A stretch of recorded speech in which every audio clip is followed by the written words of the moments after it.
Okay, let's get started. Thank you so much for showing up today for our session on introducing to generative AI for education.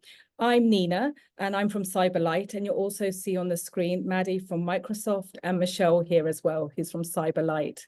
Today, we're going to break down what is generative AI, how do we start that conversation in the classroom and take it back to the fundamentals. We will also give you some resources, some ideas, and some generic points of where to get started. So this is a great time for somebody who's looking for a foundational understanding to get there. Please do put your Q&As in as we go. Michelle will come to them at the end. And if we don't get time, we will send out the answers to them afterwards. So feel free to put your Q&A there. I'm going to hand you, first of all, to Maddie from Microsoft, who's going to go through some case in points to just get us the foundations of what generative AI is in terms of how its usage is going and Microsoft's finding in their global survey. So I'll hand over and then I'll come back later.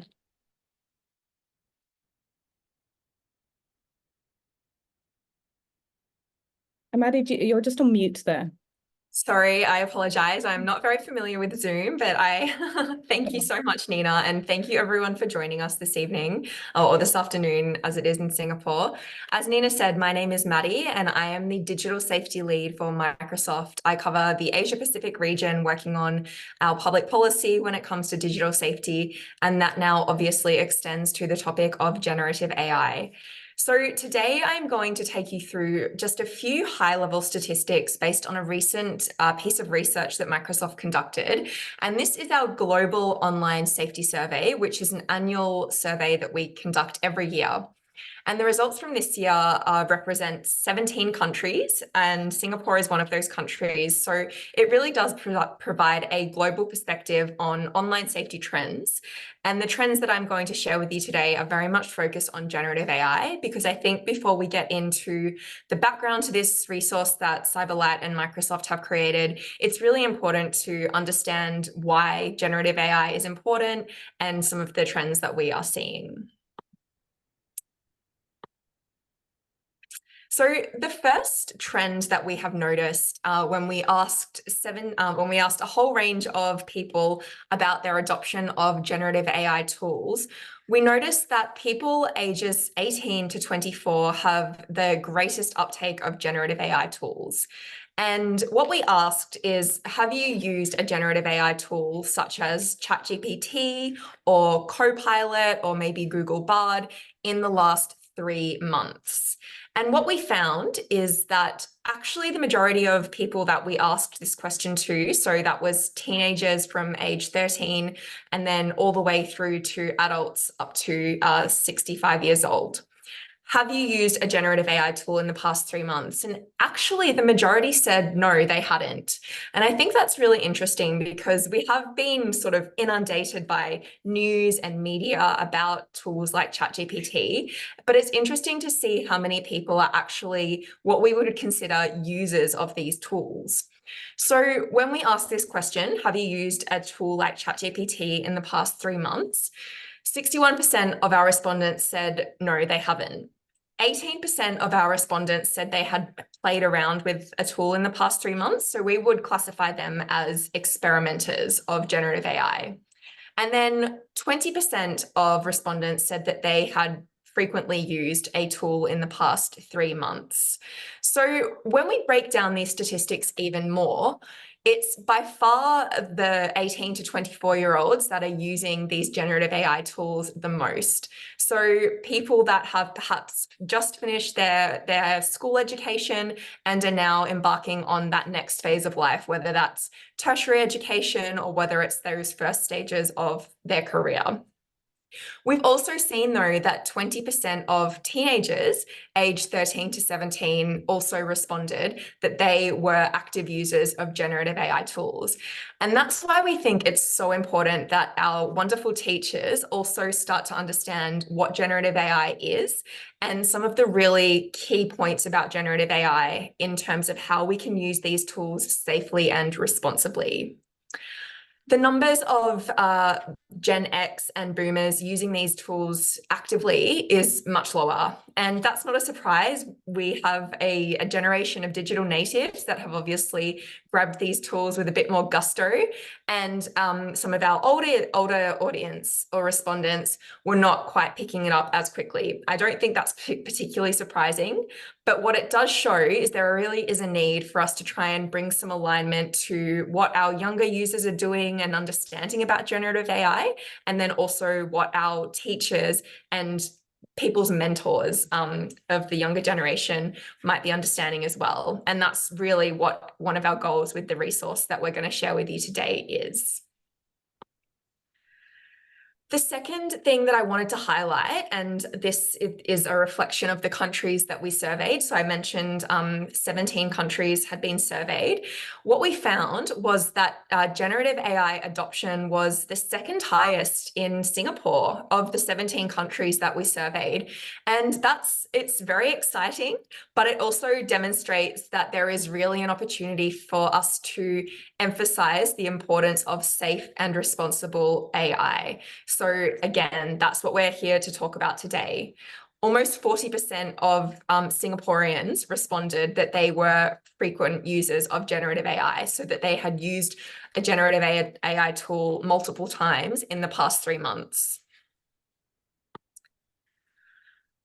Another interesting trend that we noticed from this year's survey is that there was a strong correlation between how often someone had used a generative AI tool or their familiarity with that tool and the level of excitement that they felt about that tool. So I'm sure you're very familiar with some of the media that has been shared about generative AI. There is lots of positive stories, lots of interesting use cases, but there are also some scary stories that we've heard.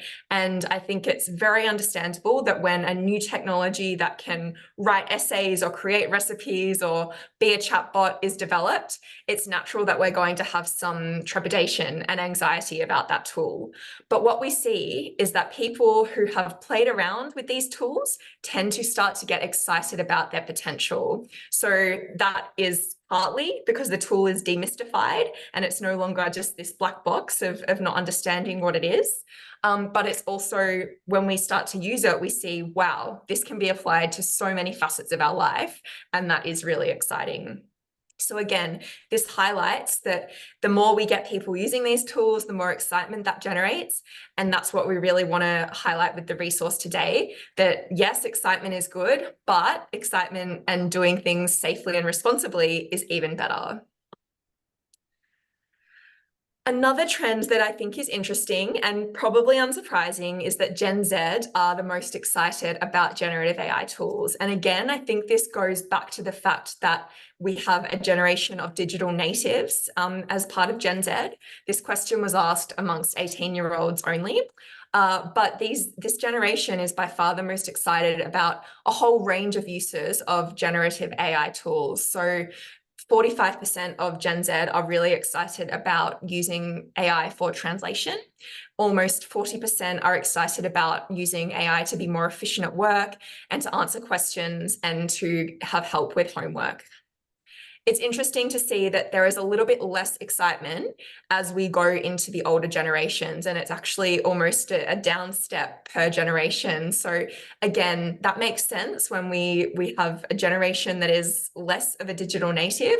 Of course, there's going to be some hesitancy and reluctance to try this tool, but I think it's very interesting to see Gen Z are so excited. And then again, that reiterates the importance that we want to harness that excitement and make sure that our young users are using these tools safely and responsibly.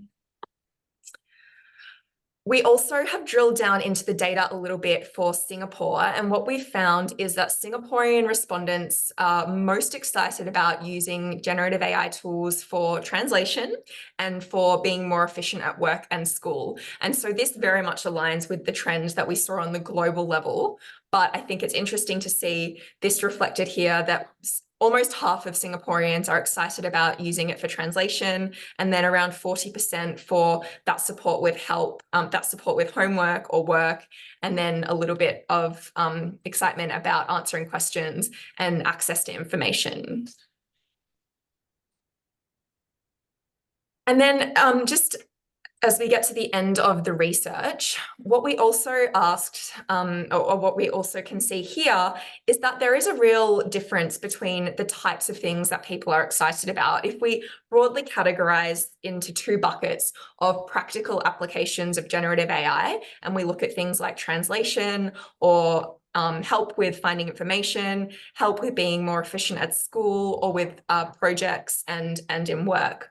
There is a bit more excitement about those types of uses than what we see in what we're terming the creative bucket of uses. So things like using generative AI for entertainment or image or video generation, and then a lot less excitement for seeking advice on relationships, mental health, and career, or being an online friend and companion. And that's, I think, really important. We don't want people to be using AI for advice or making friends with AI online.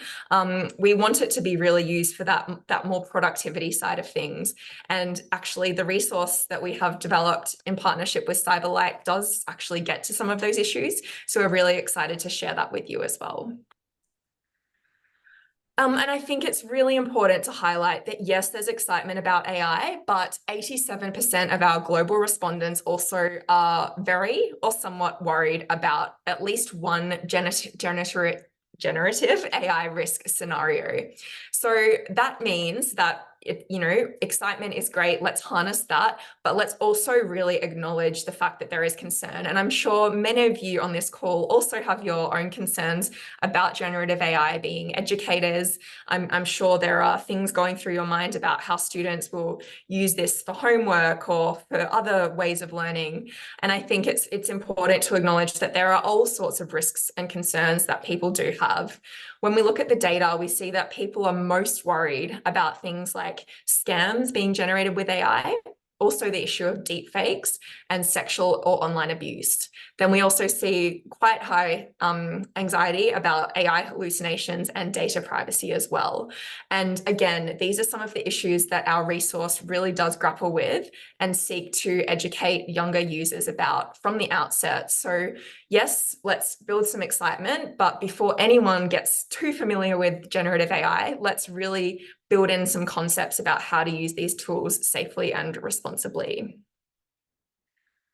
And before I pass back over to Nina, I just wanted to give you a very high-level overview of how Microsoft thinks about responsible AI. And Microsoft is obviously one of the companies that is leading this sort of AI charge at the moment. And responsible AI is absolutely core to how we think about this at our company. So when it comes to responsible AI, we have an underlying set of 6 principles that govern everything that happens with AI at our company.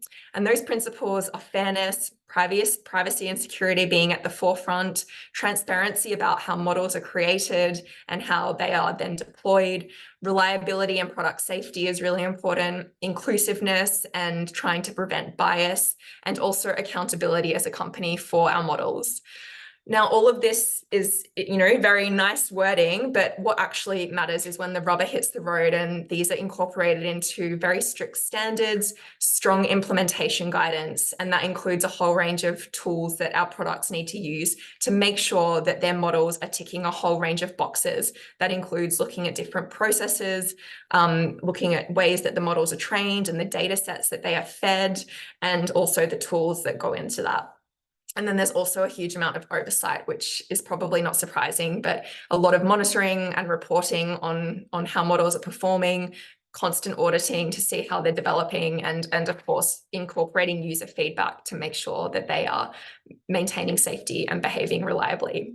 So I'm going to leave it there and pass back over to Nina, but I really look forward to the discussion. Thank you. Thank you very much. You had some very interesting insights, and it's always interesting to see the data because you can also understand where you are and where your students are. And as we can see from Singapore, we have started using the resources out there, but the kids aren't so far ahead of us. They haven't jumped ahead. So we can get our thinking and our thoughts in a line so we can learn at the same pace with them. And that's the interesting thing about generative AI. It's probably one of the only things that you would have experienced that you're learning at the same pace as the students. And none of us at this point are experts. We are all learning. So please, no question is too stupid. We're all at the beginning of the journey. And where do we start when we look at the beginning of the journey? With a simple question of, what is it? What is this thing called generative AI? It's a very long word and it encompasses a lot. But I want to bring that down to you and think about it as a tool that creates original content. The beautiful thing about it is the content be created in many different ways. So it can be done by audio, it can be done by visual. It can be done by code. We've seen a lot of our students go over and use it for code. And how it does it is it recognizes patterns. So if you consider there's a big data set somewhere sitting there, think of your favorite company, which is huge in the middle of the CBD. They have a data set. Now that data set has a lot of patterns, nuances, and language that you and me to go through as a human would take a long time to understand. But generative AI learns incredibly quickly to pick up those patterns and nuances and can replicate and produce something that you would want. So that's fundamentally what we mean by generative AI. An example of this is if you were to learn a skill from me, I'm not sure what skill it would be, but you came over to me and said, Nina, I want to learn something. And I'd say, right, that's going to take you 4 to 5 months. The knowledge share would take 4 to 5 months to do. But if generative AI learns, understands what's going on, it can ensure that information is at our fingertips straight away, and we can all access that knowledge. It sounds magical, but it isn't magic. And with it comes risk as well. So please, I will not just be talking about the benefits of AI, but also looking at the responsibility and the safety that Maddie had showed as much of our concern, but that really sort of maps out what generative AI is. Another way I want you to have a look at and think about generative AI, I'm going to say that a lot, so I might start saying Gen AI, is how do you utilize the internet right now? So let's look at a case study where you're the history teacher and you want to learn or have information for the history of the Roman Empire. You're coming up with a resource for the students within the school and you want something that's dynamic. Your traditional thing to do is search. And what we do in search is we go in and we type in the keywords. The keywords then will generate pages of response. Now, there are challenges to the pages of response we get. There's a lot of advertising, sponsorship. It's not customized to the Singapore curriculum. It may be too broad. It may not be something that's made for the age range of the person you're looking for. It's giving you something very wide. And that's all we've had till now. Now, what we do now in Gen AI, in ChatGPT, or whatever resource that you're trying to use, is we create a prompt. Now, a prompt is something that will be more engaging and it will come out with a different outcome, which I will go into at the moment. But the first thing to say is, I've had several people, many in my own family, who've said to me, oh, I've tried ChatGPT and it never gives me what I want. So the first thing to remember is prompting is a skill. It's not something that we know because we've intuitively always searched. So we throw in some keywords and we're looking for something and it may not come out how we want it. But in fact, it's very interactive, it's very efficient, and there's a lot of potential when we've learned to prompt. So my first thing is, please don't give up when you're prompting. Work out how to build a good one. And luckily, I'm going to tell you a bit more about how we can do that. So here we are. I'm going to tell you a bit more of an element of a good prompt. Now, I'm going to share with you one that we've already done. In this prompt, was acting as a helpful tutor who breaks down complex subjects in easy explanations. So my prompt that I put into ChatGPT was, I want to explain the process of photosynthesis to a 14-year-old student to assist with biology exam preparations.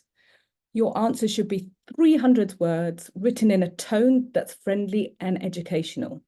First of all, just consider the length of my prompt, how much information I've actually put into it. So where our traditional search, I may have put in explain photosynthesis, I've been able to give it a lot more to customize my response out of that. So the first thing I did was the persona. I told the prompt, or I told the Gen AI who I was when I'm asking it. I've told them what my objective is. What do I want to get out of this? And then who's it for? This is really important, and play around with this. Do it. So I want to speak to a senior. I want to speak to someone in the UK. I want to speak to someone who's 14. I want to speak to someone who's 6. And then you can see how you can customize this to your student. Somebody who's a visual learner, somebody who is an audio learner, what would you recommend? You can get really, really concise when it comes to what you want to ask. And then the context. Why am I asking the prompt to do this? Is there a particular reason? Can I widen it? Feel free to expand your prompts and you'll get more clear of an answer. And boundaries, set the limit. Please do this. Sometimes ChatGPT or Gen AI can go on. So if it's something that you want a paragraph or you want several slides, I want to write a workshop and deliver it to the kids, build it as a slide, it will give you the structure to do that. And actually what it does is it bakes out a lot of the mundane that you may be doing, putting in the bullet points, putting in the titles. You'll find that it will do much of this for you. So here are 3 concise tips on how to get that element of a very good prompt. Give clear instructions. So it's really important. Look at the words that you use, explain, translate, summarize, compare. All of these will generate an original content. And that's the beauty as well of using this resource. The content will be original, and that's something that you can really work with. Provide context. Don't leave it too wide that you don't get what you really wanted and you walk away and said, well, that didn't really work out. And then iterate and experiment. Feel free to, go over now, try a few things out while I'm showing you these slides and see how it feels to you by using this criteria. All these slides will be made available to you in the recording, so you don't have to worry about that. And it is part of the toolkit, which I will show you how to get hold of after this talk. So this is all available to you. And actually, we have this as a printable version that you can put into your classroom, so everybody can start learning this as they move on.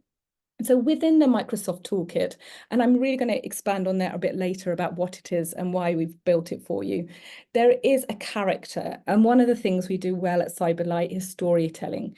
Children love to learn through stories, and in the toolkit, we want children to understand Gen AI through the eyes of characters. And we have here Gina.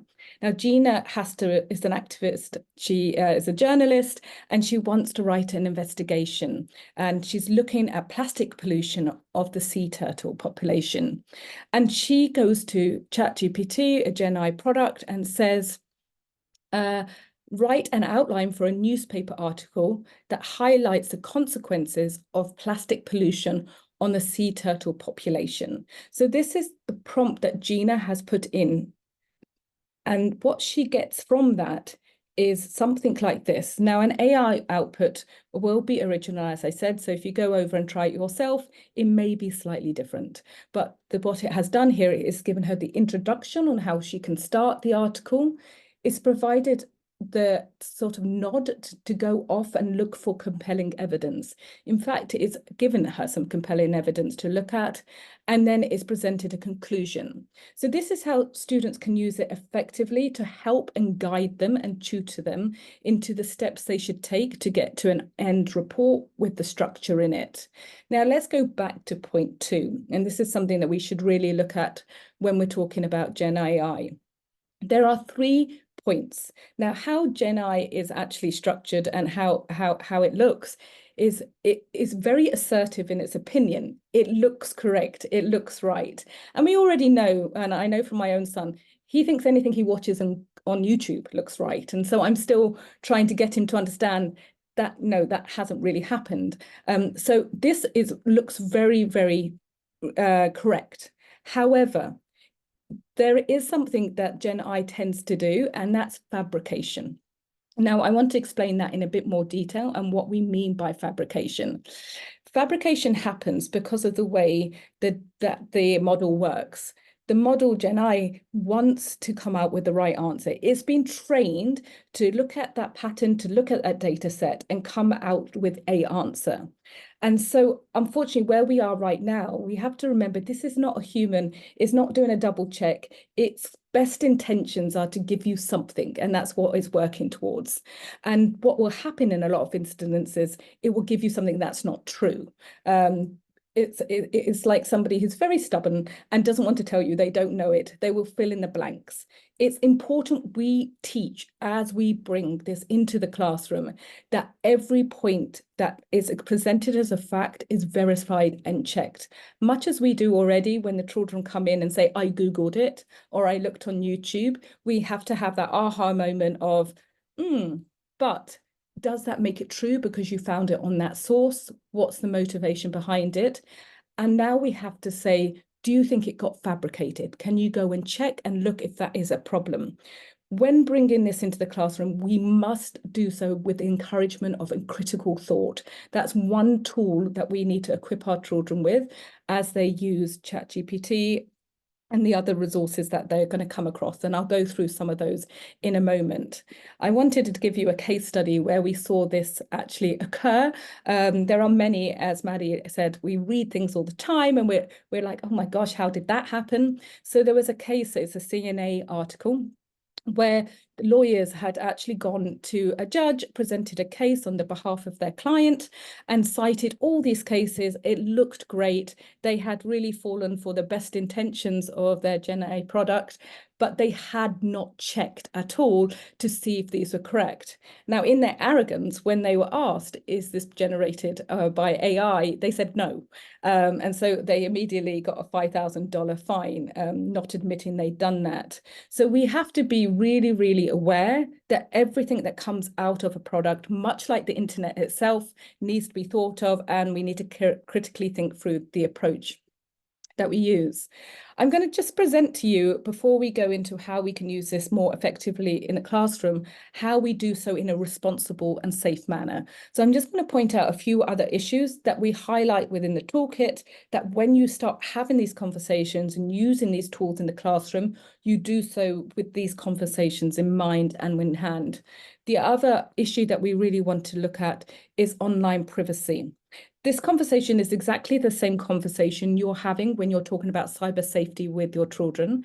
When we're putting things into a product online, it is safe as we can make it as a product developers. However, we know there are risks, so we can mitigate those risks by not putting our name. We never put in our email address. We never put in proprietary information.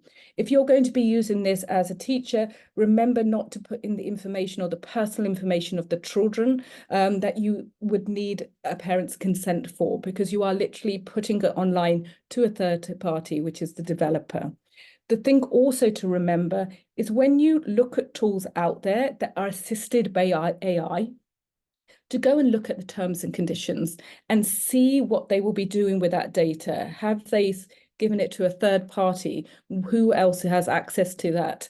And then you know whether it's a tool that will be effective in your school environment and has thought through those points. The other point that I want to talk about and consider in the responsible and safety aspects of bringing AI into the school is bias in AI. Going back to my conversation earlier, Gen AI trains on data sets that it has been given. Many of these have been to date Western-centric. They have built in the West with that thought process in line. It's built with not only data sets, but also human intervention with engineers, etc., and content from all over the place. So it has bias baked in as much as we do. When we meet somebody from a different culture or a different country, our instinct is that we know something about that. It's a very natural instinct. That instinct has been picked up by bias in AI as well. We see, if you have ever done one of those apps online where you generate AI pictures of yourself and you tell them your ethnicity. I had a beautiful one that came out with me in a bindi and a shawl and looking very delicate, nothing like I look in the real world, but it had seen that I was Indian by ethnicity, and it had already considered what I would look like. There's some really interesting examples that I would love you to go over and have a look at. This is a wonderful Bloomberg article. And it looks at stable diffusion. Stable diffusion had a data set of 5,000 images. And then it asked the model to go off and have a look for judges. So it was creating images and they wanted to know what would come up. As you can see here, and I'm holding on the page just for a bit longer so you can see it, only 3% of the pictures are women. Now, this is where it gets a bit confusing because it's now gone even further than the human world. This is based in the US, and actually 34% of women in the US, judges in the US, sorry, let me say that again, judges in the US, 34% of them are women. So it's gone even further bias than the actual reality. And this is something we just really need to recognize when using these tools in its native state. Again, they put in fast food workers, and you will see again, 70% of these photos are actually of people of color, when in reality, the statistics show that in the US, 70% of fast food workers are actually white. And because I found this so fascinating, I have one more for you as well, and it just shows you. So you type in terrorist, and it shows an Arab individual, when actually it's more like 3 times more likely in the US that they're not Arab and they're white. So it shows you how the bias has come in, and something to be completely aware of when you're looking at using these tools within the classroom. The final thing that I want to talk to you about in terms of the responsibility and the safety angle and what to be aware of as you have these conversations. And of course, these are the conversations you're also going to have with parents and other teachers as well. Like, you know, these tools are fabulous. However, let's make sure we're going foot forward with these conversations in hand. This is about AI relationships and mental health. You will see a lot of new apps and ideas come out about how you can have a chatbot as a friend, how you can actually communicate or get advice. This is something we really want to start teaching our children and really think through. Gen AI is not human. It doesn't have emotions. It is a machine learning. And we need them to be very aware that you cannot form those type of relationships as you would in a human relationships. And to be aware of the tools that you bring into the school, that they are very open with what their actual responsibility is and aren't going into grey areas. This could affect our children's mental health in the future, and we want to go guided into using Gen AI when we're thinking about mental health. For our relationship in Cyberlite, we've been working in cyber safety for a long time, and we found we never started conversations like this right at the beginning when we introduced social media to our children, and we found that it wasn't great for our children. Wonderful thing about this is we can start these conversations right up front. And if we do so, we will mitigate risk because we're breeding healthy commitment, communication, and really talking to our kids as they explore. Now, I have told you a lot about all the risks there are out there, and it's very important that we lead with that. We don't ignore that to be true, but also the potential needs to be understood. I want you to think of an example where we're a pharmaceutical company. We're 20 years old and we have a huge data set and we're working on a cure for Alzheimer's. And what it is a lot of mundane, looking at numbers, looking at outcomes, looking at content, and it doesn't need a skilled person, but it needs a lot of people. Now, with Gen AI, the tool, it can do it incredibly fast. It can go through that data and it could be more successful, freeing up our human potential to actually be doing more skilled work. And we've already seen in Japan, massive breakthroughs on Alzheimer's research. In the UK as well, they've just come up with a new drug that got sped up by this. The legal profession, as much as I just talked about two very lazy lawyers, it can actually help the legal profession a lot. We've all seen the 25-page contracts, which are formatted, are often repetitive. the legal profession now have AI assisted products and tools that can make that happen quicker. There are people looking at how can we speed up our court process, and also how we take out the bias when we actually come down to judgments. Can we be looking at AI to bake out that human bias and actually go by the book? So many exciting things happening in that space. And with architecture as well, can we look at how to make our products that we're coming out with more efficient, more sustainable, more cost effective? Can we look at the measurements and how things are built to ensure the safety angle? These are the things, and this is the world our children are going to walk into. Most skilled professions will have assisted AI in them from, I'd say, as early as next year with a lot of things that we are seeing. So this will be their world. So we have to support them come into that world. So how do we do this? First of all, it's a mindset. We need to consider AI as a co-pilot. I like to think of it as my free personal assistant, as I can't afford a real one. And it really helps me with those mundane tasks or things that take me a very long time and ups my productivity. So if I'm actually planning a workshop to do with Cyberlite in your schools, I may sometimes say, can you give me some activity ideas that I can do that would only last 15 minutes. So that's made me think, okay, there's 3 good ones. I can develop on those and use our expertise and our resources to build that out. So otherwise, me and Michelle would sit there for 3 hours thinking of ideas. It gives us a starting block on where we can start, and also how to communicate things. As a mother, I use it as a co-pilot when my child has still not got their maths right after the 56th time. I may lose my plot or get upset, but Gen AI never does. So it will come up with a new answer. It will tell them in another way. Sometimes it will tell them as if they were Goldilocks, and sometimes they will tell them as if they were watching Peppa Pig. So it gives them a lot more creativity that I probably can't do. Actually, I can't do. And so I use it as a co-pilot in my life, knowing that I am the pilot, I am in the center, and I am driving the conversation. Much like a plane, I would like a pilot there. I would not like the machine to be flying by itself. And that's how we need to see this as well. Here are some ways you might use generative AI within your classroom. You can summarize extensive notes into key points. Sometimes I'm not a linear thinker. I will have a whole stream of notes, and then I will ask the product to sort it out, clear it out. I'm going to have a meeting. I want to present all the major points, and I want to do it within 60 minutes, and it will tighten it all up for me. It will generate fresh practice questions for exam preparation. As I explained with a younger child, how I was doing maths, but with my older children who have assessments coming up, I will ask for types of past paper. The great thing you can also do is allude to your curriculum as well. It doesn't have to be as broad as a keyword search. It can be, can you come up with questions based on this curriculum, this age group for this reason? And it can be very, very tight. And you can produce creative images or videos for school projects.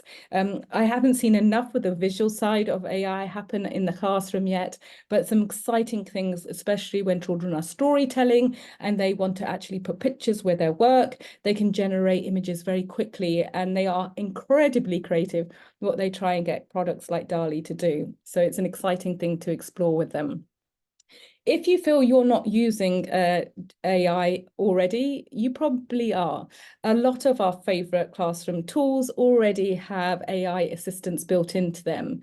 If you use Canva, go over and try the magic write. It comes up with some creative slogans. It's very witty and enjoyable. Kahoot quizzes. Now you can actually help it create your quiz questions by telling them what you want, who for, and how many questions you want. And with a click of a button, that's already happened.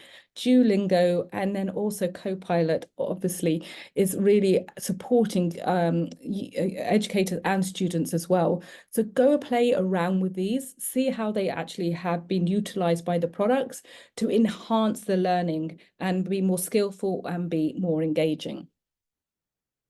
So where can you learn more? Now I will tell you a little about what I've been talking about a lot, which is the Classroom Toolkit. Now, this, you have seen the images as we've gone through the presentation. Cyberlite and Microsoft partnered to produce this wonderful toolkit that you can take and pick up and take straight into a classroom. You don't need to do anything else but open it up and start together. We've built it so it can be a 30-minute session, a 20-minute session. You can do it over a period of time. We've done this because, again, we recognize we're learning together.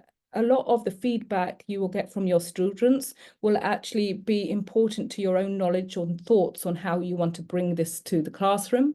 Not only does it have the definitions that we've explored, it has a lot of storytelling where you can meet some characters who use Gen AI and actually come across real world problems and have to navigate real world solutions, which leads to a lot of critical thinking and thoughts in the classroom and sharing of what they've also seen.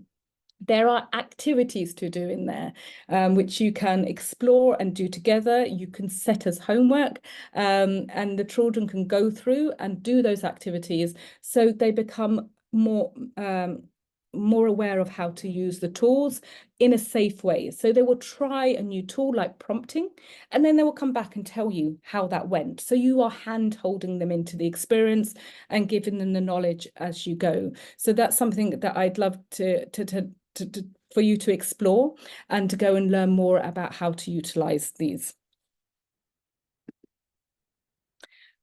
As part of the toolkit, I just want to give you more information of what you will be receiving when you download it. You can download it on the Microsoft site or Cyberlite. We'll be sharing those links with you. They will be coming. There is also a teacher's guide, and this is really the secret sauce. This teacher's guide, with like a lesson plan, will help you navigate how to actually use the toolkit as you explore its usage in the classroom. The other thing which I would say is incredibly important is the classroom agreement. Because this is so new, it's a new conversation, we want everybody to be aware of the boundaries as we explore Gen AI tools. And I'd say even if you are, some of the tools I showed you, the apps that have already popped up there, if you are using those already, roll back and get that classroom agreement in there as well. It sets the tone and the conversation, and the classroom agreement can go home and can set the tone of the conversation at home as well. And the other great resource which we shared and we walked through together were the elements of a good prompt. Once we've understood this, much like keyword search and understanding how we did that back in the day, well, because I came to it later in life, I'm sure most of you are digital natives and you didn't have to learn it. Once you get the pattern, you understand how to get the best out of your tools. It's fantastic. So printing this and putting it in the classroom is something that would be fantastic to be able to do. Now, I want to end by having a conversation about a wonderful opportunity to start the journey with. The toolkit is a gateway to the conversation. It's the gateway to learning. It's where you can start and then look at your school policies and how you want to explore AI more. The way to jumpstart it is to become part of the student challenge that we're launching. And I'm going to hand over to Michelle, who'll give you more information on that. And again, if you have any questions, we will have time for questions. So please do put them into the box at the bottom and we'll come back to them. Okay, great. Thank you, Nina. So I wanted to jump in here and invite all Singapore secondary schools to our 2024 Student Challenge that is organized by Cyberlite with the support of Microsoft. So the real objective of this challenge, as you've heard today, is really laying down the foundation of safe and responsible use of generative AI tools amongst your students. I know in the past year or so, there's a lot of excitement, a lot of chatter around ChatGPT amongst students, how they can use it to prep for exams, how they can use it to generate outlines for their essays, etc. But really kind of getting in at the ground level to make sure that they understand how to use this new technology in a safe and responsible manner.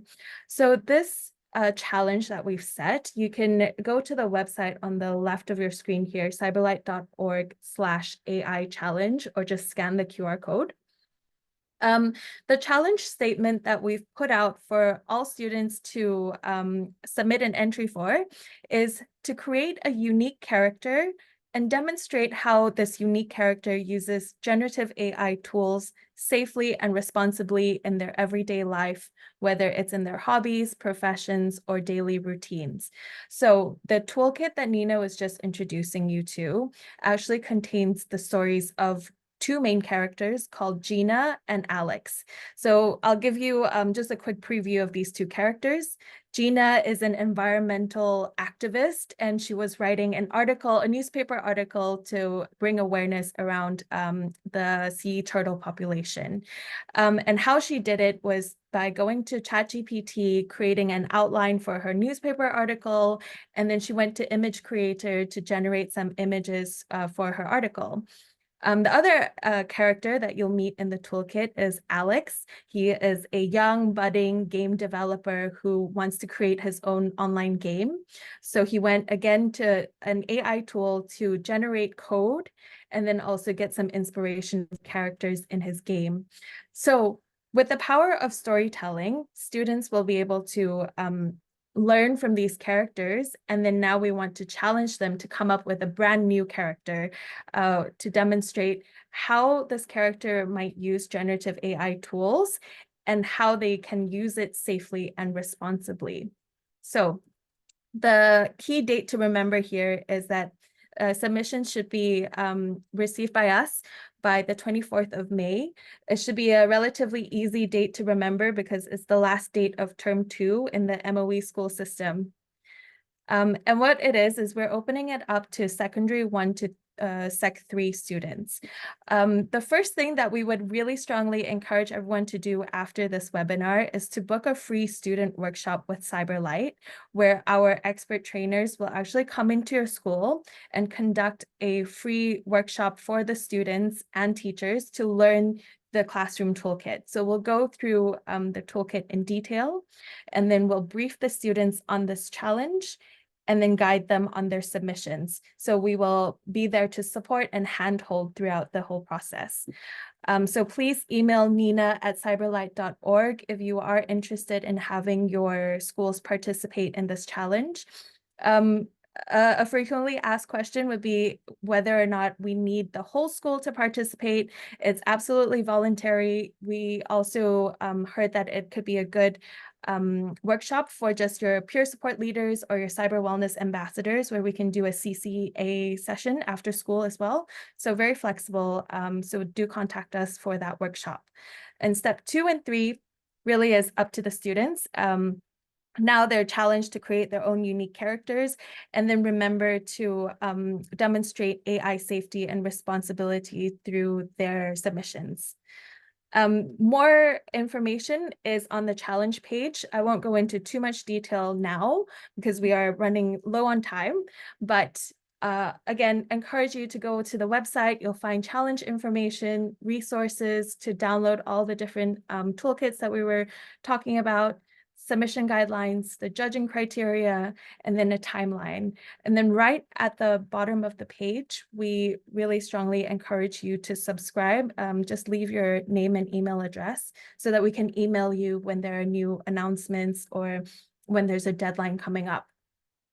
And then, of course, the most exciting part of any challenge or competition is the prize. So the first prize winner will receive a brand new Microsoft device. I'm not at liberty to actually announce what the device is right now, but I can tell you it is a great device. Any free device is already an incentive, but a brand new Microsoft one is really, really exciting. And runner-ups will also receive exciting prizes.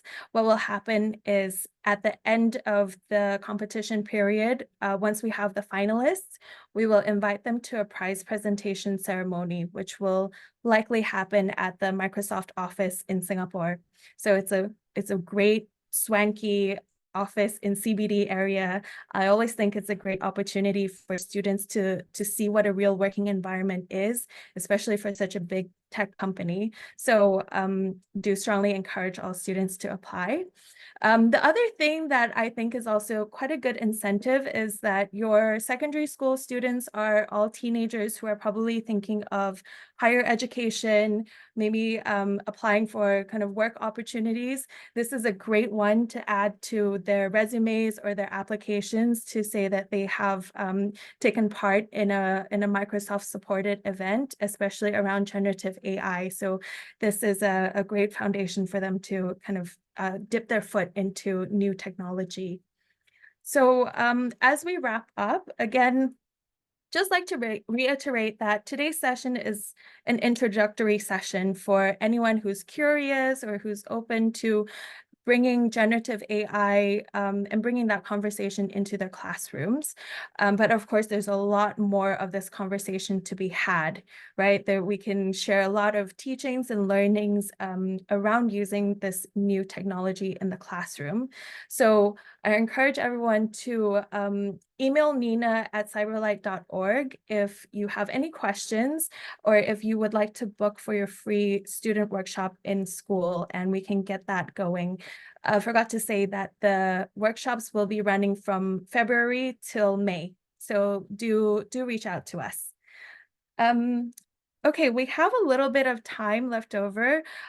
Just to kind of note, I know someone was asking in the chat whether the slides or the session will be shared afterwards. We are recording the session, so we will be sending out the link to this recording next week. So keep a lookout in your emails and feel free to send it to any colleagues or teachers at other schools who might be interested in the toolkit or in participating for the challenge. I will now ask Nina, are there any questions that we can address? As of now, we don't have any questions, which is always a good thing. Hopefully everyone got the understanding, but if you do have any questions later about the challenge, do come back to us. We'll send you across the links for the toolkit as well. Please explore that, and we always love feedback. So do approach us if you have any feedback or any concerns or worries about bringing Gen AI tools into your classroom. We're always open to having a conversation, and if the answer's not with us, we'll go seek it for you. Thank you very much for your time. Oh, that's very sweet. I got something there. The presentation is very clear, so no questions. So that's made my day. Fantastic. Maddie, please, would you like to finish off? Yeah, I just wanted to, thank you so much, Nina and Michelle. That was fantastic. One thing I just wanted to say was, even if you're not wanting to bring generative AI tools into your classroom yet, I think this resource is fantastic for still educating students on those responsible AI concepts, because regardless of whether they're using it in school, that they're probably going to be playing with it at some point at home or in their personal lives. And I think we want all students to go into using these tools in an informed way, knowing about some of the risks that we've discussed tonight. So even if your school hasn't embraced AI just yet, that doesn't mean you can't still jump on this as a resource to just embed some safe and responsible practices into your students. Thank you. Yeah, that's a very good point. Yeah, fantastic. I have a few questions now. Is it possible to customize workshops such that it can be a little different for lower sec and upper sec? This actually is for the 13 to 15 years of age, due to the fact that much like we shouldn't be encouraging our children to be using Instagram or Snap under the age of 13, we don't want to be encouraging them to be using ChatGPT under the age of 13 as well. So we wouldn't actually say that you should go to anyone under that. However, I also want to make clear, this is not the presentation we will be doing with the students. It will be highly interactive and fun and engaging. This is more to give you that knowledge that you need to start off with. So please do get in touch and we will ensure that happens. I also just got asked, can international schools attend? All children are welcome to enter this within the Singapore. If you are also part of a charity or an SSA, also please reach out to us. We can make this available to you. Thank you very much. That's the questions done. Okay, wonderful. Thank you everyone for attending today. Thank you. Bye-bye.